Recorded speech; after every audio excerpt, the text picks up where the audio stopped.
LeBron and the Lakers should be well rested. 6 days since they kicked Portland out of the bubble. 1 series down, 3 more to go. All dialed in. The Western Conference semifinals get underway in an hour. Lakers and Rockets. Houston, one of just 3 teams to have a winning record against the Lakers this season. Hello and welcome to Access Sportsnet Lakers, brought to you by your Southern California Toyota dealers. I'm Chris McGee. Hall of Famer is Big Game James Worthy. We have Tough Juice, Karan Butler. We got Brez. We got Allie. We got Jardell.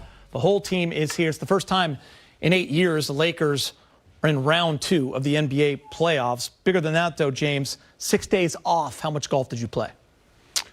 Every day plus some. And did you play well? Were you dialed in? I played well maybe 40% of the time. I'm working on some new mechanics. Yeah. You know how golf kind of is. like the Lakers, getting ready for a series, getting ready for, they had 6 days off. Yeah. You know, I'm sure they're working on some new stuff.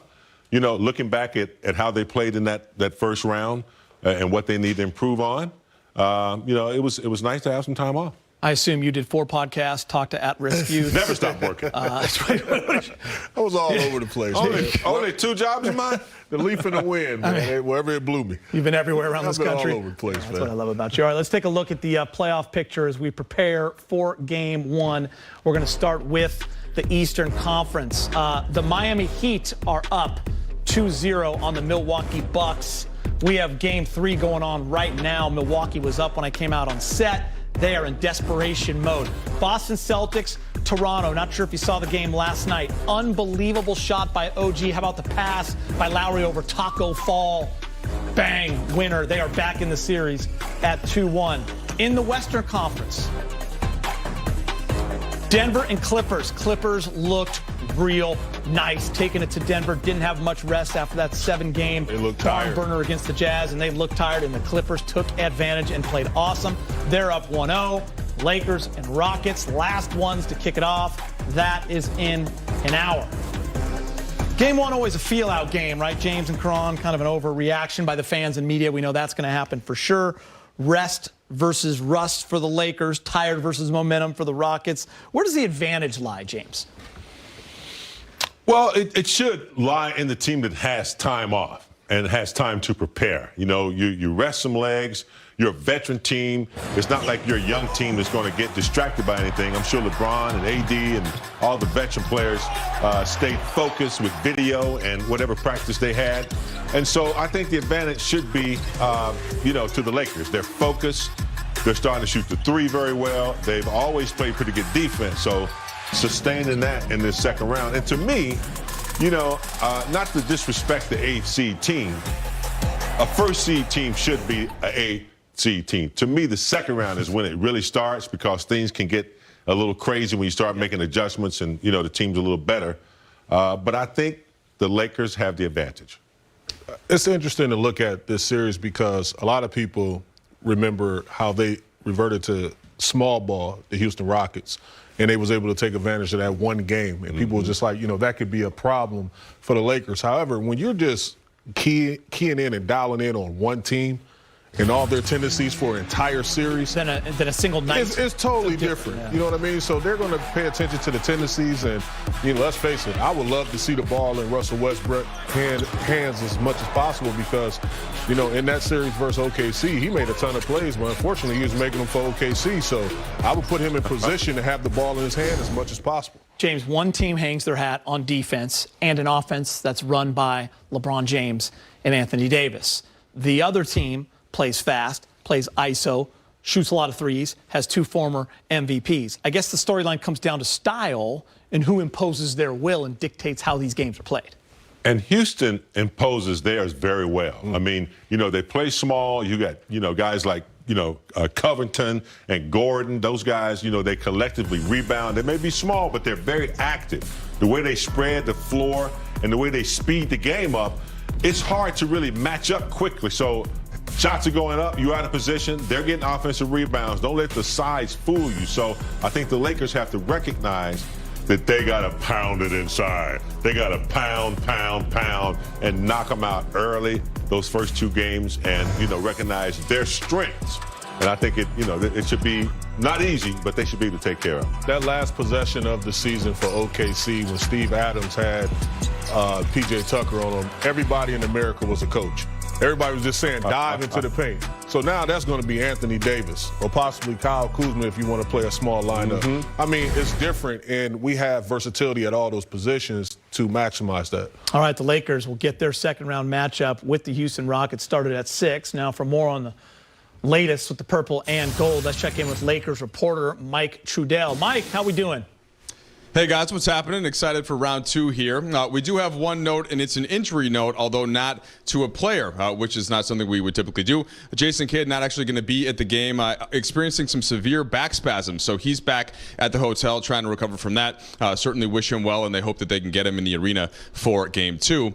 Now, in terms of the matchup, what I was wondering from Frank Vogel is, how do you do 2 things at once, which is try to protect the rim when Russ and James Harden are so good at getting there, and then also not helping too far off of shooters and allowing a barrage of 3-pointers. So that's where we started with head coach Frank Vogel a couple moments ago.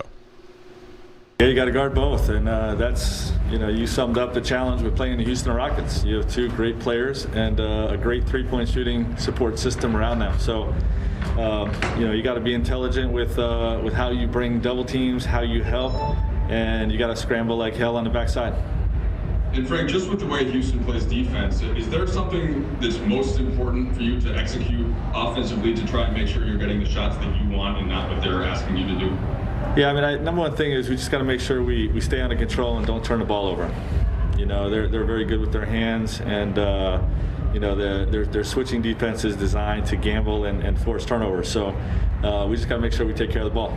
Hey Frank, just a couple of lineup questions. Will you be sticking with your normal starting lineup tonight? And then what's the status of Rajon Rondo and how do you plan on integrating? We're going to hold the starting lineup till 30 minutes, and Rajon will play tonight off the bench. Hey, you guys go ahead. Kyle? Frank, with Jason, obviously you already have Lionel who's not here, and I guess you get input in breaks and games. Is Jason going to be watching, coaching, and what do you miss about his presence when he's down on the sideline? Well, he just has a great feel for reading games, and all of our assistant coaches are invaluable to our process, the preparation process, as well as in-game adjustments, rotations, all those types of things. So, he'll be missed, but next man up, and we'll be ready to go. Guys, matchups are going to be so interesting to watch in this series. Mike D'Antoni said in his pregame interview that they're actually going to start Eric Gordon on LeBron. We know that LeBron's going to spend some time in the post. They feel that Gordon's really stout and can at least try to hold up against him there. But it's another series where there isn't necessarily a great or an ideal matchup for LeBron. Not, Geeter, that there are many right in the NBA. LeBron's pretty good. Got one thing to say to you. Barbecue chicken. Mike Trudell, appreciate it. Good work. Rondo in. J Kidd out. All right, our graphics producer, Andrew, he found some numbers for you, Big Game. This is your numbers with 3 days rest in the postseason. Not bad, Hall of Famer, 28 games. You're averaging 22.5 points. How about a 57% clip from the field? 4.8 rebounds, 3.6 assists. Always shoots under par with 3 days of rest. That's how you got the name Big Game, huh? Don't give me a nap. You give me a nap, you're in trouble. You under par with 3 days rest? Absolutely. Yeah. Impressive. That's Plenty different. more ahead here on Access I've never been Sportsnet under par. Lakers. Ever in your life? Never. You've been in 70s? No. 70s? Once, 79. I'm an 88, 89, 90, 92 guy right now. Oh, he cold. Dwight Howard finished in 9th place for the NBA's 6th Man of the Year balloting. He was productive in fewer than 20 minutes per game, averaging 7 and 7. We're back with more after the break. But first, a look at the Lakers-Blazers from round 1. The Lakers are back in the playoffs, taking on the Blazers in the first round. You got time to prepare and plan for them. You got to go and get the win.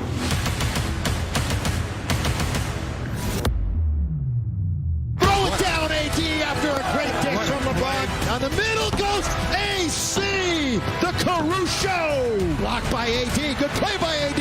He's ahead of the pack. Here he goes to throw it down. Lob to LeBron, LBJ, the alley-oop. Runner in the lane, no good. Follow jam by Kentavious Caldwell Pope, and he got way up on that follow. Look at Lillard. He got to the rim, and Anthony Davis blocked. Follow jam, AD, and that could do it. At the other end, blocked by James. Boy, he set him up perfectly for that one.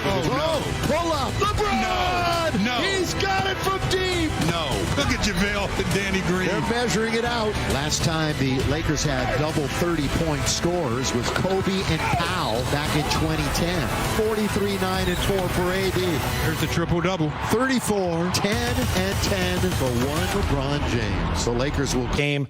Brez, everyone is focused on James Harden and Russell Westbrook, the Houston backcourt. You want to talk about the Lakers backcourt? Yeah, enough of those guys for a minute. Let's talk about KCP and Danny Green. KCP really had a nice finish to that first-round series. Remember that first game, not so hot, 1 point in 29 minutes, 0 for 9 from the floor that night. That was his worst shooting game ever. But then he really straightened out. Games 2 through 5 against Portland, he was 48% from three-point range. That is getting it done. Danny Green, not quite as fortunate, didn't really have a strong first round on offense, 8 points a game, shot 35% overall. But the deal is, Houston is scoring about 18 points more per game in the playoffs than the Lakers from three-point range. So if these two guys can kind of close that gap a little, get a little hot behind the arc in a few of these games, maybe Houston's massive advantage behind the arc will kind of disappear a little bit. Expecting pretty good things from those guys. KCP, though, really nice turnaround after that one tough game against Portland. Whenever you go into a series like this where you have two great teams and both teams have multiple superstars, you always expect those guys to do their thing. But there's always an X factor, a guy that kind of makes the difference, whether it's off the bench or it's a starter. Who's the X factor in this series? Yeah, you know, you got to pick one for each team. For the Lakers, it's Kyle Kuzma. I would have said KCP, but he's looking pretty good. Kyle's really interesting what he's doing on defense right now. He was one of only 2 Lakers to be in the plus-minus category in all 5 games against Portland in that first round. So he is really coming on strong. He's not scoring the best in 3 of his last 4 games. Got over 8 points only once. So you could rediscover that touch a little bit. But I think Kuz is going to be a big deal as far as the Lakers' fortunes, and Covington for the Rockets. Yeah. I mean, he's the big name. He's good. He's the guy they traded the center away for to get right before the All-Star break and everything. And now they don't have Clint Capella, so they got to go with Covington a lot. He's hitting a lot of threes. He made 6 in that Game 7 win. I was going to say he was huge in Game 7. He's also really big for them down the stretch in February, his first game against the Lakers. All right, Caruso, that's your number 3. Yeah, let's go back to the Laker backcourt. We'll go to the reserves this time. All right, never in my estimation has a guy averaged 5 points a game in a series yet had such a massive impact. He was great defensively. I mean, there's no 2 ways about it. He was the other guy who was plus in the plus-minus in all 5 games against Portland. I liked what he did against Dame Lillard, too. All right, he really kind of hurt him a little bit in certain junctures. You're not going to put him on the guy for 40 minutes a game, but he can't rest because, once again, another good backcourt in this round after facing a really good backcourt in that first round. All right, good stuff from you, Brez. We appreciate it. We'll keep our eye on those things for game number 1. Straight ahead on Access, what can the purple and gold do to limit the Beards' production in their semifinal matchup? We'll discuss that and more coming up next. Access Sportsnet Lakers is brought to you in part by Carl's Jr. Feed your happy at Carl's Jr. with the new A1 double cheeseburger for only $3.49. For just $3.49. That's what it's about. Lake Show. Moving on.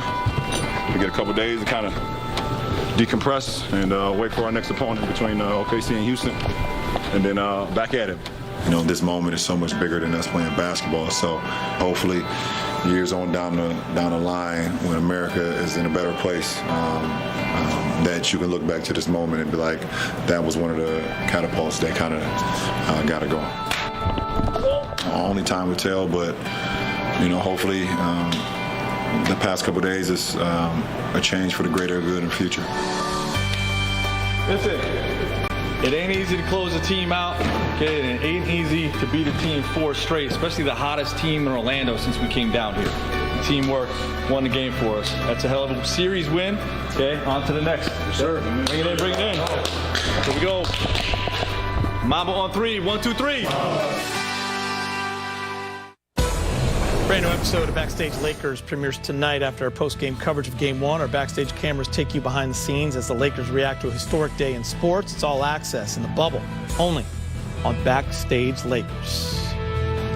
Rockets have 2 MVPs that will be relentless. Let's start with James Harden. He's coming off a series where Lou Dort from OKC actually guarded him really well, was all over him. The Lakers will show a lot of different looks at him, Cron, I'm sure. Yeah, you know, you got to keep length on him, and, you know, it's going to be limited because traditionally Avery Bradley would be that guy that you'll place on him.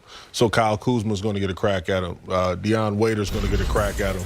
Rondo being back healthy is going to get a crack at him. But collectively, by committee, you're going to have to try to slow him down. Similar to what you see what's happening in the Eastern Conference for Giannis. The Miami Heat's doing a remarkable job defensively at closing lanes out and taking away real estate. So if you can keep a body on him and crowd his space as much as possible and be disciplined, not sticking your hand in the cookie jar, because he knows how to get to the foul line.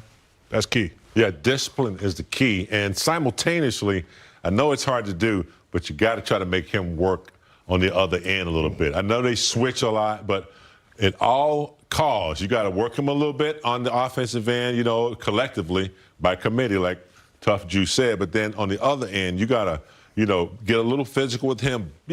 Sometimes just little things as boxing somebody out, putting a hip into somebody. That's legal. You can get away with that. Just wear him down a little bit and make him work hard. That's the key for him. Setting a lot of picks, too. Run him off a lot of screens. Yeah. You got to somehow make him work a little bit. On the other side is Russell Westbrook, right? His 8 highest scoring games this season, 2 of them came against the Lakers, right? He had 35 in January, had 41 in February. He's always ready to go against the Lakers, and I think he relishes kind of this underdog role. Karan, that's what he'll be saying, and he's dangerous in this position. Well, when you think of James and you think of Russell Westbrook, both of those guys are L.A. kids. However, because they're in the bubble, they're not returning to Staples Center. They're not going to put on a huge show in front of family and loved ones. So I feel like, this is a neutral zone. And, you look at Russell Westbrook and his production while being in the bubble, he haven't had his best outings. So I think that if you put the ball in his hand, keep the ball in his hand, and just play that game, I think the percentages is in your favor. Yeah, I think it's very easy, too, when you're going from city to city. It's easy to come into L.A., and drop big numbers. Karan said it earlier. It's a 7-game series. You get a chance to track him. He's the one that you can make adjustments, force him to do things he doesn't want to do. Harden's kind of impossible. But I think over, a couple of games, we should be able to minimize his strengths and force him to his weakness, which is shooting the 3, putting the ball in his hand, letting him make erratic plays and things of that nature, forcing the issue. Heard from a lot of fans, James, when that OKC game was going on, like, let's go Thunder. I think people thought that would have been the easier series. For me, and I think for you and for Karan, let's bring on the Rockets. I mean, that's how it should be. You got 2 former league MVPs. You got Anthony Davis, LeBron James, star power. This is what you want to see. Yeah, you don't want to see the elite. And you want to see some high power scoring on both squads, and that's what you're going to get with this matchup. However, the Lakers are better defensive teams, and I think that should overcome. Can't take them lightly. That's one of the things that's key. You can't take them lightly, but at the same time, LeBron, good friends with Chris Paul, been watching, seeing some of the pockets and things that you can do, take advantage of offensively and defensively. Pretty sure they shared notes. So going forward, this is a great opportunity for them. James Harden said in his walk-off interview, this battle's going to be Battle of the Stars. That's right. All right, game 1 between the Lakers and Rockets. It's about 30 minutes away over on ESPN. LeBron averaged a triple-double in the first round against Portland. You can bet he's just getting warmed up. We're back with more after the break, but first, the throwback, Rockets-Lakers from the Shaq attack. The Lakers will need to use a similar recipe to defeat their second-round opponent, the Houston Rockets, coming off a thrilling 7-game series. The Lakers have been off for 6 days, almost a week after beating the Blazers in round 1 of the NBA playoffs. They stormed back and won 4 straight. The Lakers will need to use a similar recipe to defeat their second-round opponent, the Houston Rockets, coming off a thrilling 7-game series against OKC. Houston will continue to fire away from 3, averaging over 50 attempts per game in round 1. Like the Lakers, the Rockets also create a ton of turnovers. In fact, these 2 teams are number 1 and number 2 in points off turnovers in the playoffs. The Stars will be on full display in this series. James Harden has not shot the ball well in the bubble so far, but he's still putting up nearly 30 points, 8 assists, and 9 free throw attempts per game. On the other side, LeBron James averaged a triple-double in the first round. He shot a tremendous 60% from the field, including over 46% from Lakers set to begin their second-round matchup with the Rockets, and following practice on Thursday, LeBron spoke about the challenge Houston presents. Just to speak on Houston, you know, their size, and I'm not talking about height, I'm just talking about their size and athleticism allows them to cover a lot of ground on the floor, especially in the half court. Very scrappy bunch. You know, with Russ and James, they're just so dynamic that you understand that they're going to get theirs. But you got to be able to limit their free throw attempts. You know, James is #1 in our league at free throw attempts and free throws made. Been like that for the last 5 years probably, if not more. So you can't allow him to make his threes, but also put him on the free throw line and get in the paint. So you got to be able to try to take something away.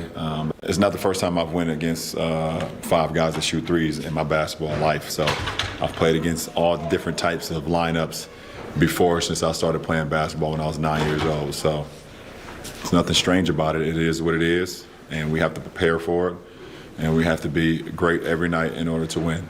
And if we're not, we'll lose. It's that simple.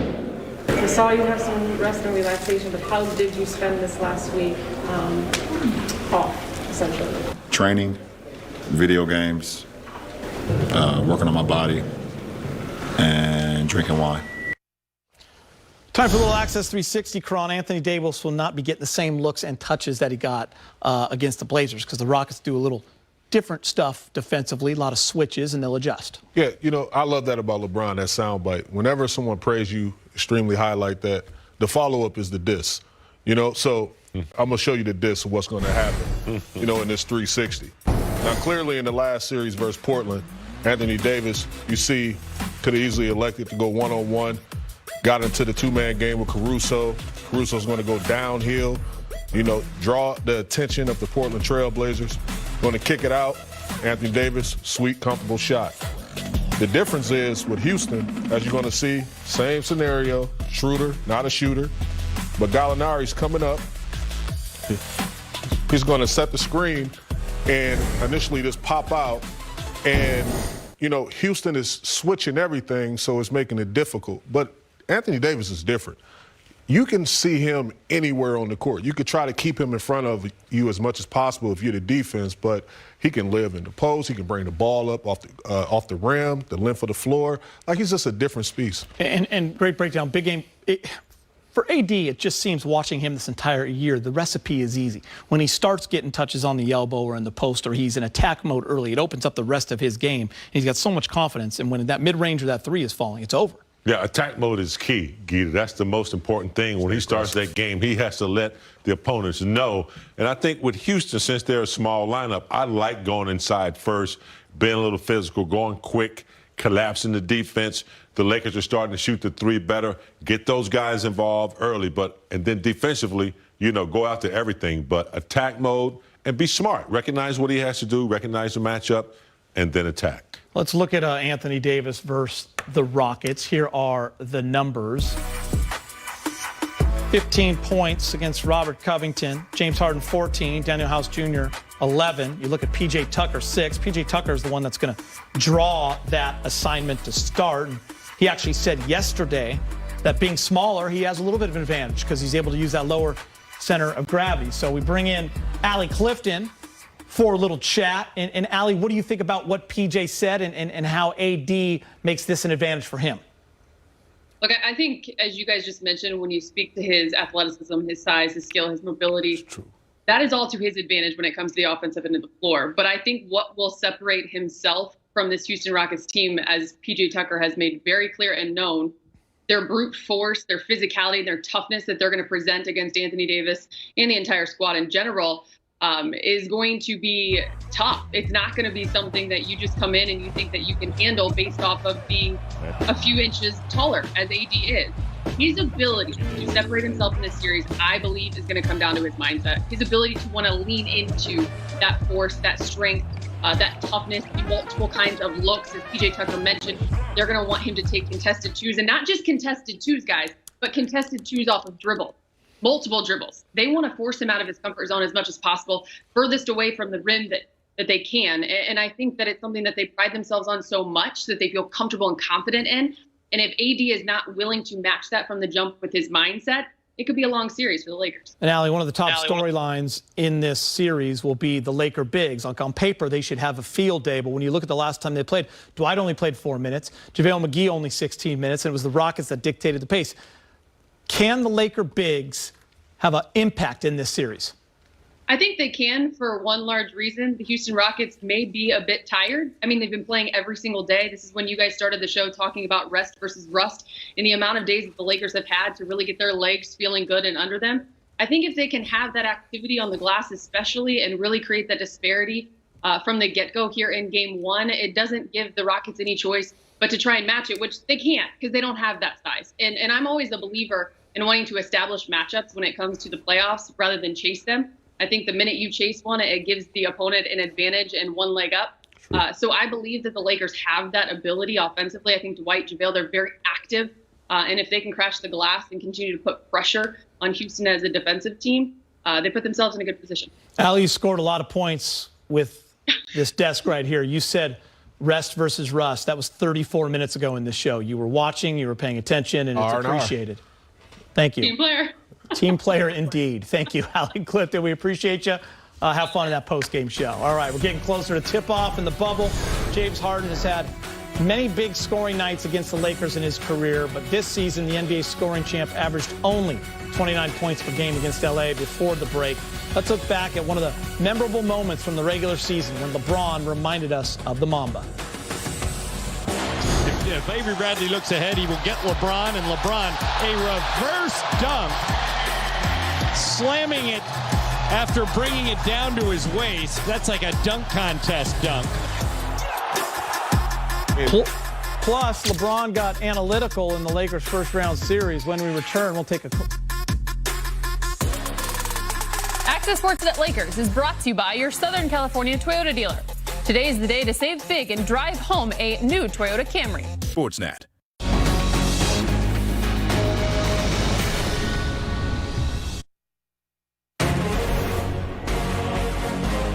Little step for LeBron, and he hits it. LeBron just bullies his way in, hangs and scores. Here he goes. Oh, LeBron with one hand, the king. LeBron James, 36, 10, and 10. It's not a secret why he's the best in the game. You do know who the latest Laker was who put up a 30-point triple-double in the postseason, correct? Can I take a guess? By the way, James Worthy has achieved the first triple-double of his career. James Worthy? You're a smart man. 36, 16, and 10. It feels like your first piece of candy as a child. It feels like your first A on your report card. Man, it feels like the first kiss as a teenager from your girlfriend. This is ultimate. This is ultimate feeling. Two big game James, I say. Two big game James. Do you remember your first kiss? You know what you would say now? Feels like your first eagle on the par 5. Yeah. That what I would compare it to. Anything golf related. Yeah. LeBron knows his history. That first kiss was pretty cool too. He knows where big game comes from. Yeah. Pretty cool. Listen, he ramped it up with each game, it seemed, right? Averaging a triple-double in the series. You can't even ask what you need from him in this series against the Rockets, James, I don't think, because he kind of gives you everything, right? Every time. Yeah, physically, he's going to give you everything that's demanded of him. What he's going to give them is what they need most is leadership. Those little conversations during the timeouts, halftime, that's what they're going to be seeking because some of these guys haven't been where he has. So he loves this moment, and I think in addition to everything he does physically on the floor, it's going to be what he does vocally and how he leads this team by example. I look at it, you got Covington, you got you really don't have no one really to guard him. When we talk about Gordon's going to start off with, he's too small. LeBron's going to be dominant. But like you said, his leadership, putting guys in position, and I think it's an excellent series for Anthony Davis. Yeah, this is the second series in a row where the opponent is trying to adjust to the Lakers. Remember back against Portland, they started two centers. Really didn't work out too well with Hassan Whiteside and Nurkic. Just didn't slow down LeBron or AD. Now you got a shooting guard on LeBron. It's just, I don't see how that works, guys. The physics don't make sense there. Yeah, and I was going to ask Karan Brez, like in Portland, Game 1. He had that historic triple-double, but he really didn't have the foot on the gas offensively. Game 2, 10 points. But from that moment on, Game 3, 4, 5, he's over 30 and he's dominant. What do you expect Game 1 here? A little more offensive maybe with that matchup? Definitely going to see him a little more offensive, and I think that he understands the moment. Yeah, look, it's clear as day that the championship opportunity is right there. Yeah. And I think he understands the moment clearly because he's one of the greatest players ever to play the game, and this is a great opportunity for him to have his fingerprints all over this series. Like LeBron James, did you used to does it seem like every round you lock in more? Like you, each round is there a little more? Yeah. Every game, especially each round, because when you advance, something happens internally to let you know that you're reaching your goal. So, yeah, LeBron's going to be locked in, smash and crash time. Let Houston know that we're here and we're not the regular season team that you saw and was pretty good against. It's a different ball game, and we're going to hurt you inside. We're going to defend you. We're going to shoot the three. We're getting loose balls. And bring in some of those X factors, Kuz, Caruso. Let them be a big part of it, too. So I think that's key for his leadership going forward. Perez, I was kind of listening in on your production meeting today. You had some interesting things about LeBron's shot chart from the first round. I was surprised to hear it. You little spy, you. I had no idea. 3 feet away from me. Yeah, that's true, too. Actually, 6 feet. Yeah, amazing stuff here from LeBron, guys. I mean, he took 80 shots in that first round, okay? Nothing from the mid-range. It was either three-point territory where he took 28 shots or in the paint where he took 52 shots. Look at the numbers, guys. There is nothing around the mid-range area, nothing like 15 to 19. It's really an astounding stat that he was all or nothing in that entire series. Perez, that's what Mike D'Antoni wants to see. Yeah, exactly. He'd be great if he was with Houston right now. I mean, D'Antoni would be going nuts. How many shots in the, you said 50 what in the 52 in the paint. I know James likes to hear that. That's a lot. Well, you know what it is that there's no resistance to him getting to the paint. So when he gets below the top of the key, he knows he can get to that hole, and he knows he can get all the way there. Very rarely will you see him, maybe if they force him to a fadeaway 8-footer or something like that. But LeBron's getting to that cup, whether he gets there directly or whether he gets in there in spin cycles. That's why he's not shooting that 15-footer. When he has to, he will, but when he's getting to the cup, Brez, he ain't selling for anything else. Why do it? I mean, I'll say this off top. There's not going to be a scheme in this series defensively that he's going to have to worry about. No. It's not going to be a different look. Yeah, it ain't going to be something that he's like, you know what, I got to really go back to the lab and prepare for this scheme.